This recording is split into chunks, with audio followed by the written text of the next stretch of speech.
Oui, bonjour Patrice, l'actualité culturelle que vous avez bien sûr dénichée dans les journaux d'aujourd'hui. Oui, bonjour Laurent. Alors je vais vous lire la première phrase d'un papier trouvé dans le Parisien ce matin. Alors j'ouvre les guillemets. On n'ose pas facilement entrer dans une grande maison aux enchères comme Christie's, avenue Matignon, près des Champs-Élysées à Paris.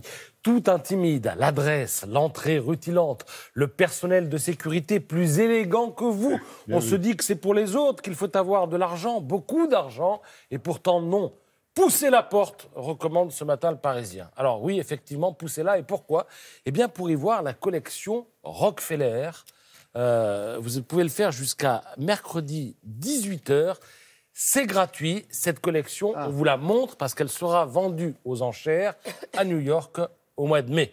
Donc ne vous privez pas, allez-y, il y a du Cézanne, du Gauguin, de Lacroix, Monet, notamment, regardez, l'extérieur de la gare Saint-Lazare, effet du soleil, c'est la plus grande des photos que propose cet article.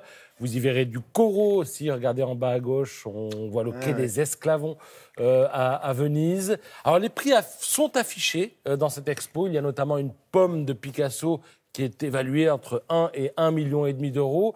Et c'est intéressant l'histoire de cette pomme parce que, vous vous rappelez, Gertrude Stein, qui était une amie de Picasso, qui a tout fait pour faire connaître le cubisme, elle avait un frère qui s'appelait Léo, et ils avaient tous les deux une collection de Picasso. Et puis un jour, ils ont partagé la collection, la moitié pour le frère, la moitié pour la sœur. Et puis il y avait les pommes de Picasso. Ça se coupe pas facilement en deux. Oui, la sœur les a pris, mais le frère les voulait aussi. Du coup, Picasso a dit, allez, je te fais un lot de consolation.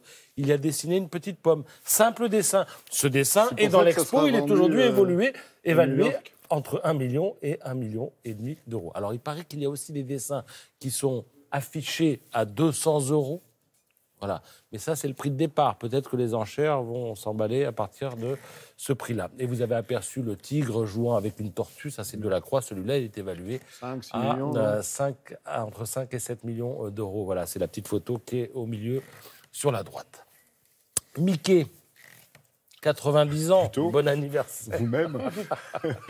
Alors, que fait la Monnaie de Paris pour le 90e anniversaire de Mickey ? Eh bien, elle met en circulation 2 millions de pièces à l'effigie du héros aux grandes oreilles. On va Elle pas le être pris au fait... sérieux quand on va payer. Non, mais elle le fait à la demande de Disney. Il D'accord. faut savoir que la monnaie est très sélective. Ce n'est pas parce que vous demandez des pièces, parce que je crois que le Kama Sutra, etc., ils ont déjà essayé. Non, on leur a dit non à 99 fois sur 100. La monnaie dit non, mais parfois, elle dit oui. Elle a dit oui pour Astérix, pour Picsou, pour des personnages de Sampé. Elle a donc dit oui pour Mickey. Pourquoi ? Parce que Mickey symbolise des valeurs d'amitié, d'enthousiasme et d'énergie, fait savoir la Monnaie de Paris. Alors, vous pourrez acheter des pièces de 10 euros, des pièces de 50 euros argent, facturées 59 euros, des pièces de 200 euros or, facturées un peu plus de 200 euros. Et ces pièces, vous les voyez, elles mettent en scène la souris devant des grands sites français, tels que le Pic du Midi, une université ou encore, vous voyez, la pièce jaune, tout un tas de monuments où on devine la Tour Eiffel. Chasseur d'images, très rapidement, propose des critiques de photos de lecteurs. Alors, vous avez par exemple cette photo faite à l'île Maurice. Il s'agit d'une jeune femme qui a été croisée par le photographe. Alors, Chasseur d'images dit faites attention parce que le flash ruine l'intensité de l'œillade de cette jeune femme et accentue les imperfections de la peau. D'une manière générale, quand vous faites un portrait, méfiez-vous du flash. Débrouillez-vous pour le faire sans flash. Mais, précisent les spécialistes du journal à l'auteur de la photo, j'espère que le souvenir est resté intact dans votre mémoire à propos du visage de cette jeune femme. Et puis, si on a le temps, une autre photo où il est question de fouillis. Bon, c'est à la fois fouillis et ordonné, c'est moyen. Pourquoi ? Parce que le photographe n'a pas exploité un petit écriteau que vous voyez peut-être au fond à gauche sur un mur où il y a marqué « No bikes », pas de bicyclette. Or, il n'y a que ça sur la photo. Voilà, faible avec intensité. Merci beaucoup, Patrice.